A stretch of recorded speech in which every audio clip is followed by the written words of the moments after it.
Millatparvar shoirimiz Shavkat Rahmon 1950-yilning 12-sentyabrida O'sh shahrida tug'ilganlar.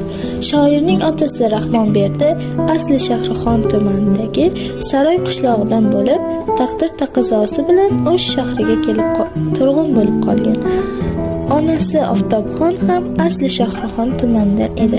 Shavkat Rahmonning otasi ham, onasi ham savdo ishlari bilan shug'ullangan.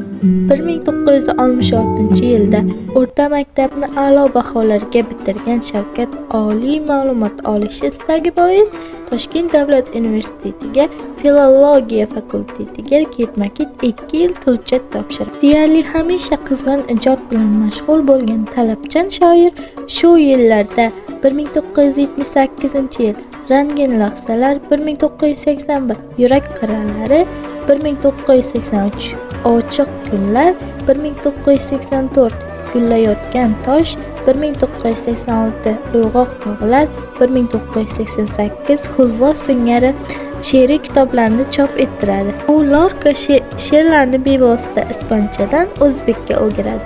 1989-yilda Lorkaning eng qayg'uli shodlik she'riy kitobi shu tariqa o'zbek tilida nashr etiladi. 1996-yilda shoirga O'zbekistonda xizmat ko'rsatgan madaniyat xodimi unvoni beriladi.